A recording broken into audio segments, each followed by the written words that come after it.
Mesdames, Messieurs, bonsoir. Merci de préférer la télévision nationale. Au sommaire de cette édition, revue de la gestion financière de l'autorité de régulation du secteur fluvio-maritime.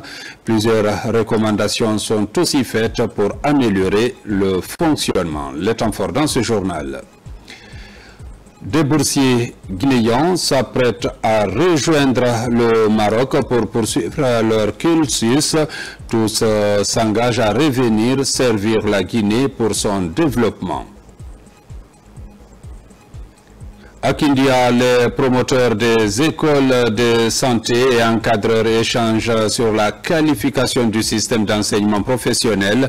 Tous exigent la rigueur dans le recrutement. C'est tout pour les titres.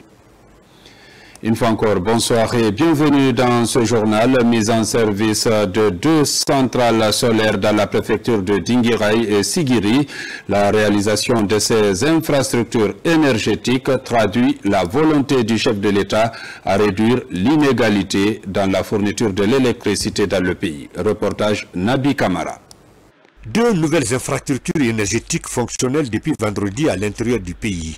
Il s'agit des centrales photovoltaïques de Kalenko à Dinguiraye et Sigrini dans la préfecture de Sigiri. Leurs capacités nominales sont respectivement de 110 et 200 kWc. Une œuvre du ministère en charge de l'énergie à travers l'Agence guinéenne d'électrification rurale, AGR. En tant qu'agence guinéenne d'électrification rurale, c'est notre mission, apporter de l'électricité au sein des communautés, c'est apporter de l'espoir, c'est apporter le bien-être, c'est participer au développement socio-économique de notre pays. Selon les techniciens de l'AGR, 1798 ménages seront alimentés par ces 2 centrales, améliorant du coup l'accès à l'électricité de 19 909 personnes directes dans les sous-préfectures de Kalenko et Sigrini. C'est une centrale solaire et thermique, à 85% solaire et le reste en énergie thermique.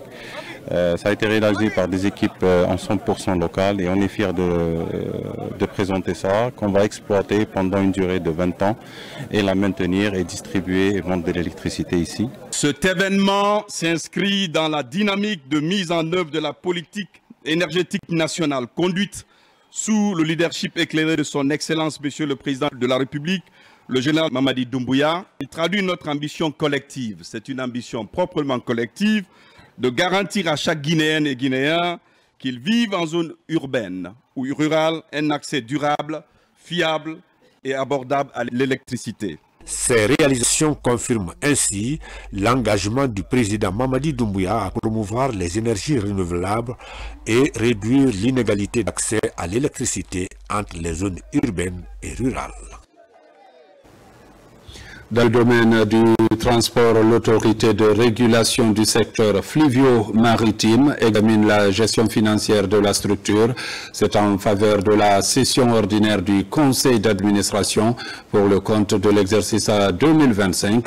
Des innovations dans le secteur ont été aussi évoquées. Reportage Mohamed De Camara, Abraham Christophe Conté.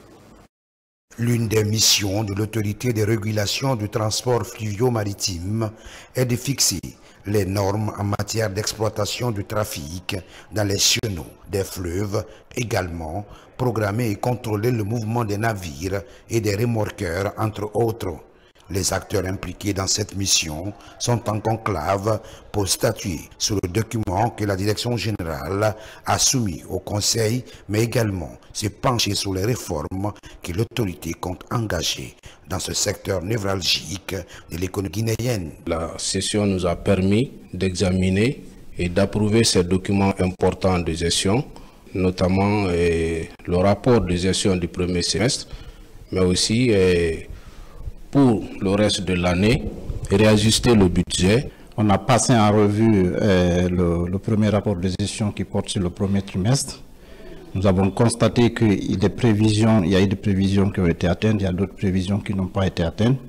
Donc nous, par exemple, en tant que représentants du ministère des Mines, la première recommandation qu'on tire là-dedans, c'est travailler avec les sociétés minières pour essayer de les sensibiliser et les impliquer davantage pour la mobilisation dans le cadre de paiement, en tout cas de cette redevance qui est très essentielle pour la République de Guinée et pour le fonctionnement de la RTFM. La tenue de ce conseil d'administration exercice 2025 de l'autorité de régulation dans le secteur du transport fluvio-maritime sonne comme un défi à relever dans ce secteur. L'année 2026 sera une année très riche chez nous parce que nous avons identifié, nous avons soumis au conseil justement une nouvelle redevance qui va être une redevance de régulation. Aussi, nous allons avoir un nouvel équipement qui n'avait jamais existé dans le secteur maritime de notre pays. Nous avons acquis sur fonds propres une vedette que nous avons construite dans un chantier naval belge et qui est actuellement à quai à Conakry. Les outils qui sont présentés pendant le conseil ont été approuvés pour permettre à l'autorité de régulation d'avoir les moyens nécessaires dans l'accomplissement de sa mission régalienne de contrôle et de régulation en faveur de l'économie du pays. La lutte contre l'utilisation du mercure au sein des places fortes de l'or se poursuit dans la savane guinéenne. La ville de Kankan a abrité ce rendez-vous sous-régional qui vise à faciliter la mise en œuvre des mesures réglementaires et techniques. De nouvelles orientations sont également définies pour une exploitation minière artisanale responsable. Compte rendu Yamokaba. Kankan accueille les acteurs impliqués dans la réforme minière. À la bibliothèque Lansine Williams, les opinions se croisent pour définir de nouvelles orientations dans la lutte contre l'utilisation du mercure sur les sites aurifères artisanaux à petite échelle. Le rendez-vous annuel est organisé par le projet Planète Gold Guinée pour faciliter la mise en œuvre des mesures réglementaires et techniques pour une production durable d'or sans mercure. La zone d'intervention du projet, dans l'essentiel, est en Haute-Guinée, Koursa, Mandiana et Sigiri. Nous avons jugé nécessaire de nous rapprocher des bénéficiaires directs du projet, ouvrir ce cadre de dialogue entre les différentes parties prenantes. Que l'utilisation du mercure est déjà interdite dans l'exploitation minière à petite échelle.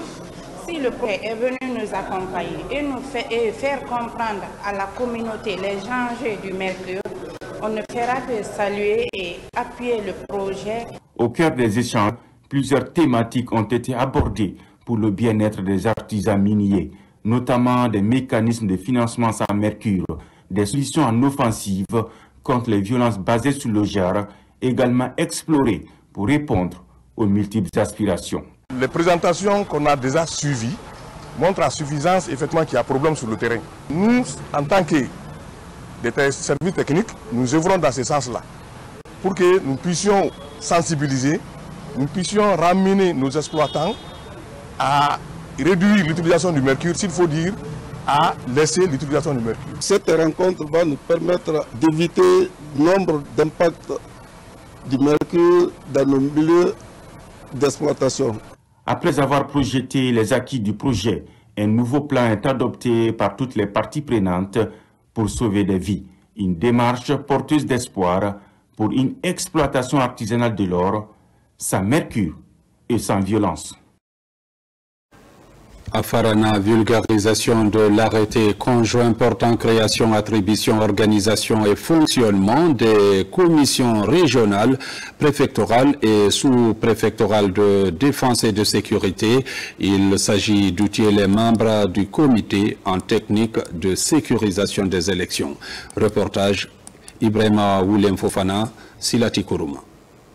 C'est une initiative du chef de l'État, général d'armée Mamadi Doumbouya, qui vise à mettre un cadre de défense et de sécurité visant à renforcer la protection des citoyens.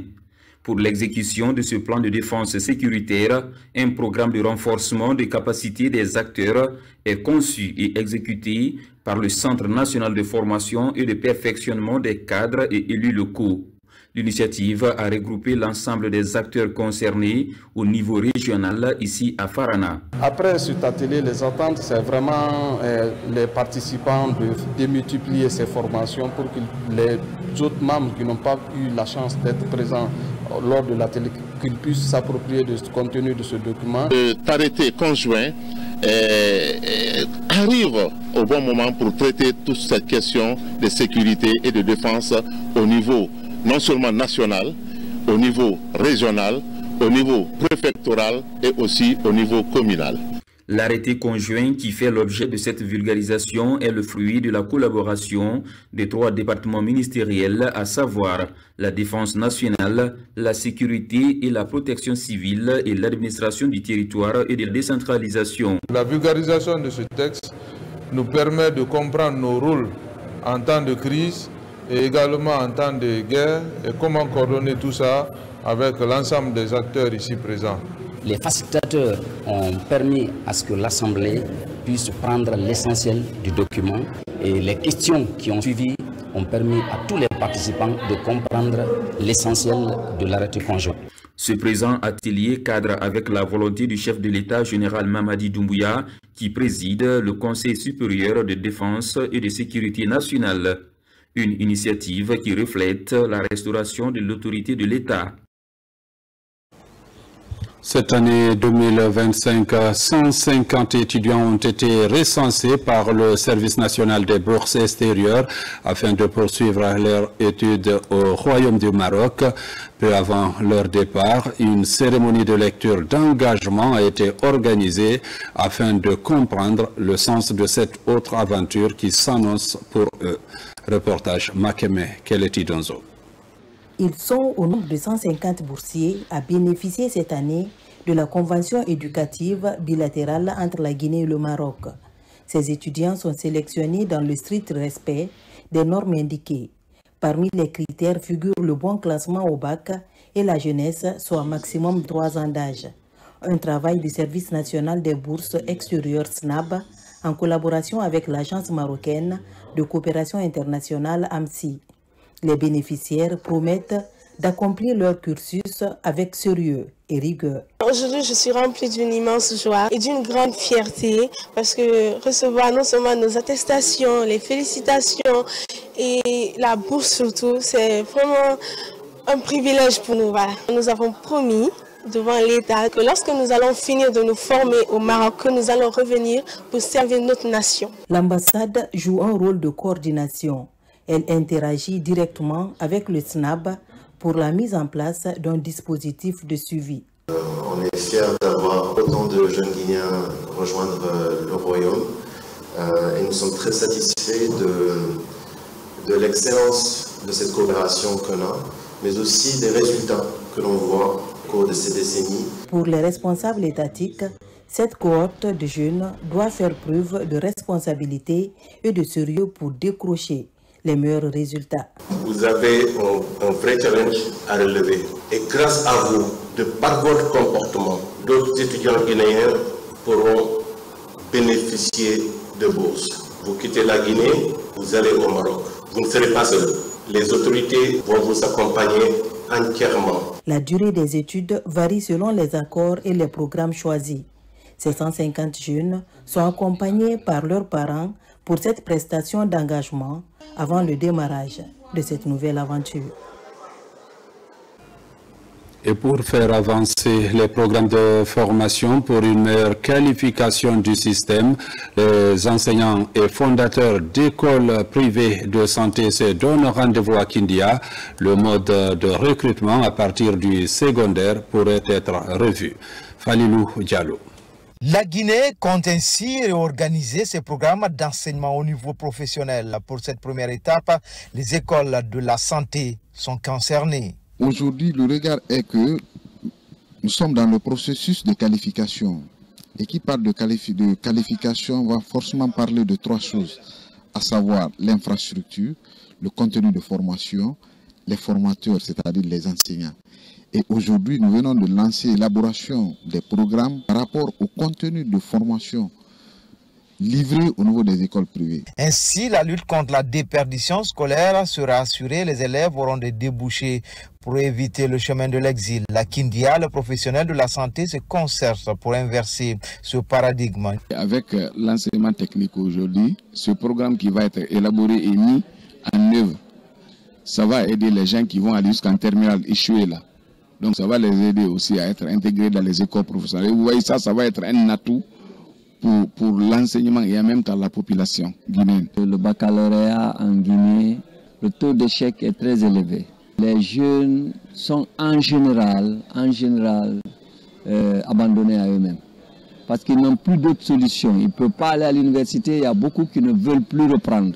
Parce que s'il faut aller au BTS, il faut forcément avoir le bac, ils ne l'ont pas. S'il faut aller à l'université, il faut forcément avoir le bac, ils ne l'ont pas. Alors que là, nous avons une opportunité pour eux, pour leur permettre d'avoir ce diplôme qui pourrait aussi leur permettre après de passer un BTS aussi. Cette rencontre qui s'est écoulée pendant 10 jours a permis aux professionnels de la santé du pays de faire l'état des lieux des programmes d'enseignement dans les écoles professionnelles. L'approche par compétences sera ainsi privilégiée dans le système d'apprentissage au sein de l'enseignement technique. La cérémonie du Nimbador spéciale transition a mobilisé les acteurs sportifs guinéens. L'objectif est de célébrer les sportifs qui ont honoré la Guinée ces 4 dernières années. C'est une initiative de l'association de la presse sportive Pathé Diallo en collaboration avec le ministère des Sports. Reportage Abdoulaye Diallo Sadouba. La vision des autorités a fait tache d'huile dans le sport. Tant de résultats positifs avec pas moins de 30 médailles d'or glanées dans les compétitions internationales. Jamais la Guinée n'avait réussi de tels exploits en si peu de temps. Sur les 40 fédérations sportives reconnues, 28 ont été récompensées pour leur performance. Et 4 sont désignés comme les meilleurs des 4 dernières années, à savoir le karaté, le judo, le handball et le para-athlétisme. C'est pour les encourager, doubler l'effort pour franchement donner de bons résultats. Parce qu'on ne voit pas pour voyager seulement. On sort pour obtenir de bons résultats. Nous allons continuer à travailler pour mériter la confiance que l'association de la presse sportive Pathé Diallo a eu à placer en nous. On ne va pas les décevoir. L'année prochaine, Inch'Allah, si ce trophée existe encore, on fera tout pour mériter notre place. Rendre hommage aux athlètes et dirigeants sportifs est une manière de créer l'émulation entre les fédérations pour le décollage effectif du sport guinéen. Ces acquis sportifs sont remarquables, mais ils ne doivent pas occulter les nombreux défis qui se dressent encore sur le chemin du développement du sport en Guinée. Malgré les efforts consentis, le soutien financier de l'État reste insuffisant et trop souvent concentré sur le football, laissant les autres disciplines dans la précarité. Cette cérémonie a surtout permis de reconnaître le mérite du président de la République comme meilleur dirigeant sportif, ainsi que le ministre des Sports. Abdoul Salam Sow, ancien du Sili, et Thomas Camara, ancien volleyeur qui a participé à la Coupe du Monde en 1970, sont aussi célébrés à titre honorifique. Nous avons décidé d'institutionnaliser cet événement pour la récompense du mérite dans notre famille sportive. Ce qui veut dire que chaque année, cet événement sera inscrit comme une ligne budgétaire au ministère des Sports pour que cet événement puisse honorer l'ensemble des acteurs. Des prix individuels sont également dédiés aux sportifs qui se sont illustrés. Le Nimbador Espoir au jeune boxeur Mamadou Saïdou Diallo. Le Nimbador féminin à la judokate Mariana Esteves. Et Serou Girassi pour le Nimbador masculin. Ce genre d'initiative galvanise les fédérations dans leur programme pour booster le sport guinéen. Mesdames, Messieurs, c'est la fin de cette édition. Merci de l'avoir suivi et bonne suite de programme sur la télévision nationale.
Madame, baissez le son. On dirait que... L'écho. Ok, c'est bon. Mesdames, Messieurs, bonsoir et merci. Mesdames, Messieurs, bonsoir et bienvenue dans ce journal. Le processus de distribution des cartes d'électeurs. L'opération est lancée dans la préfecture de Kisidou. Le programme est coordonné par la direction préfectorale des élections. Reportage Souleymane Kouyaté, Marouane Kamara.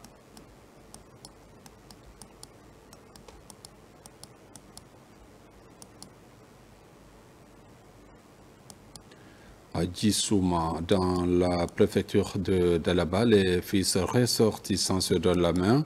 Résultat, plusieurs infrastructures sociales sont réalisées. Cependant, certains établissements.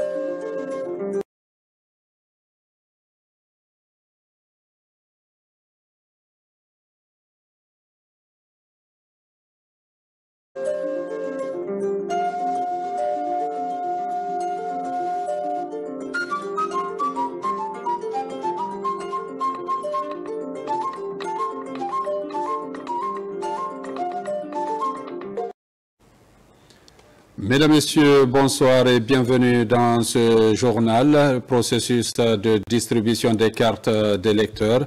L'opération est lancée dans la préfecture de Kisidou.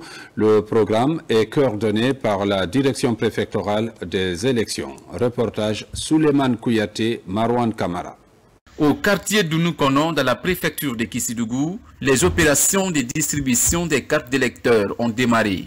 Le lancement officiel est effectué ici par la direction préfectorale des élections de Kisidou. En lançant officiellement ce jour la distribution des cartes électorales, nous ouvrons une nouvelle étape qui doit nous conduire vers des élections apaisées, crédibles et inclusives. Ensemble, travaillons pour que Kisidou soit un exemple de civisme et de responsabilité citoyenne. Le lieu de rassurer que les 24 quartiers de la ville sont prêts à affronter cette activité aussi importante. Surtout que quand tu dis démocratie, c'est les urnes. Et quand tu dis urne, il faut avoir une carte d'électeur pour voter. Cette première phase concerne les personnes inscrites sur les listes électorales de la commune urbaine de Kisidou qui ont atteint l'âge de 18 ans. Très tôt ce matin, les citoyens sont mobilisés pour récupérer leurs cartes d'électeurs. Rien que par le mot de choisir une constitution qui nous ressemble et qui nous rassemble, ça résume tout. Donc, je demande à toute la population de se mobiliser, aller vers le point de retrait retenu par leurs responsables respectifs des quartiers pour le retrait de leurs cartes.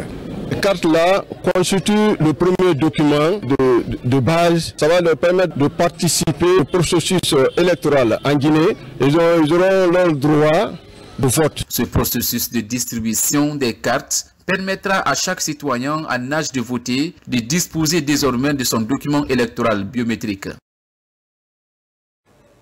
Parlons aussi de développement à Djissouma, dans la préfecture de Dalaba. Les fils ressortissants se donnent la main.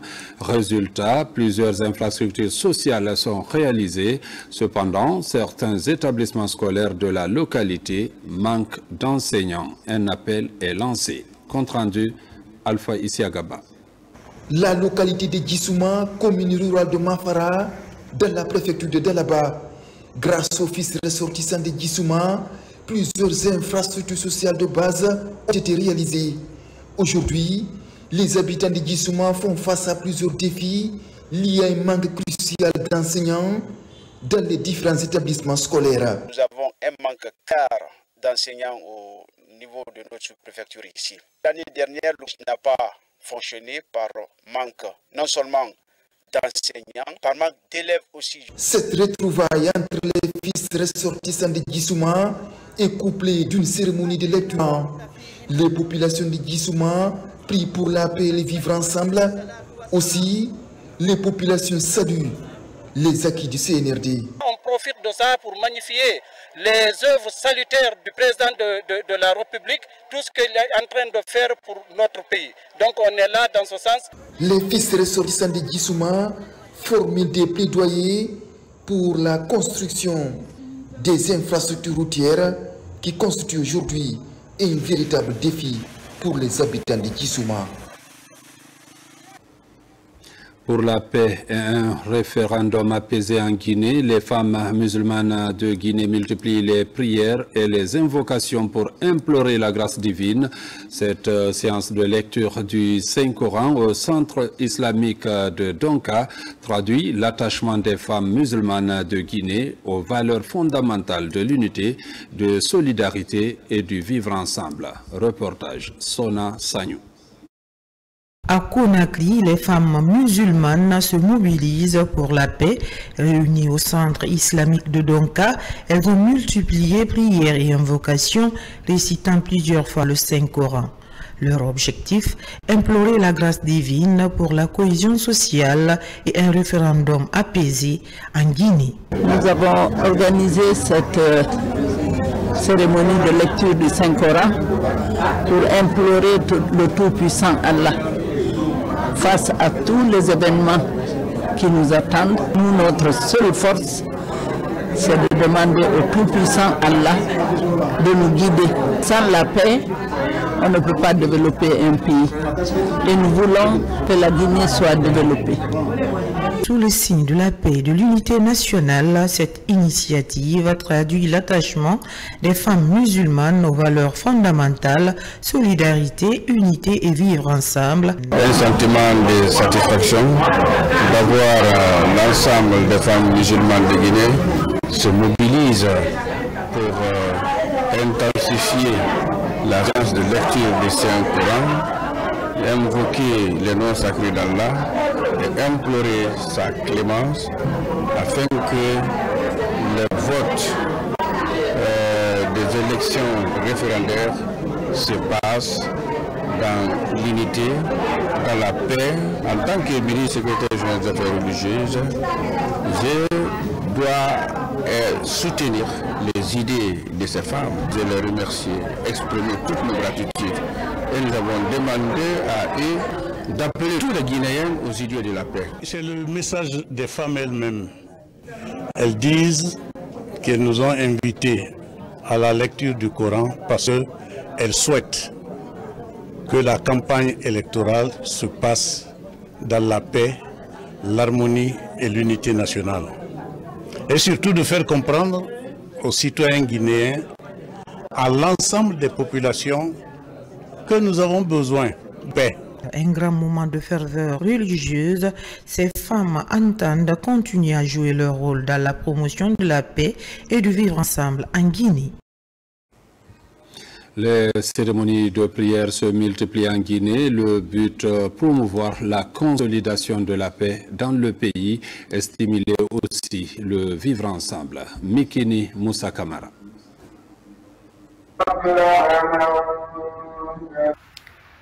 Des cérémonies se multiplient en Guinée pour allumer la flamme de l'unité nationale.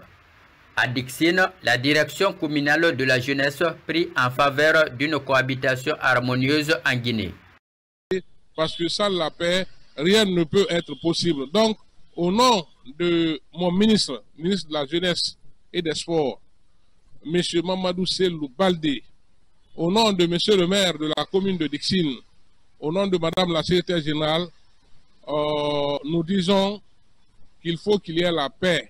Parce que sans la paix, rien ne peut marcher. À Yimbaye Faban, dans la commune de Gbessia, la fondation Asbunalaye mobilise les fidèles et le collège des ambassadeurs de paix pour vulgariser des messages du vivre ensemble. La paix est une denrée précieuse. Il faut la préserver à tout prix. Une ambassadrice de paix ne peut pas initier de telles actions en faveur de la paix, en faveur de la cohésion sociale, en faveur du développement de notre pays et que nous restions en marge de cela.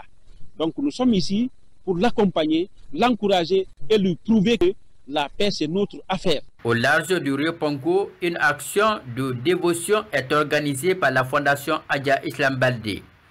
Cette plateforme affiche son ambition de stimuler la consolidation de la paix en Guinée. Cette fondation regorge toutes les ethnies, il n'y a pas une différence d'ethnie ni de race. C'est tout juste une question à ce que tout le monde comprenne que réellement la fondation Adja Islam Baldé, c'est pour la paix et pour la cohésion. Nous voulons unir tous les Guinéens au même pied d'égalité. La recherche de la concorde nationale est le dénominateur commun de ces différentes activités religieuses. Mesdames, Messieurs, c'est la fin de cette édition. Merci de l'avoir suivi et bonne suite de programme sur la télévision nationale.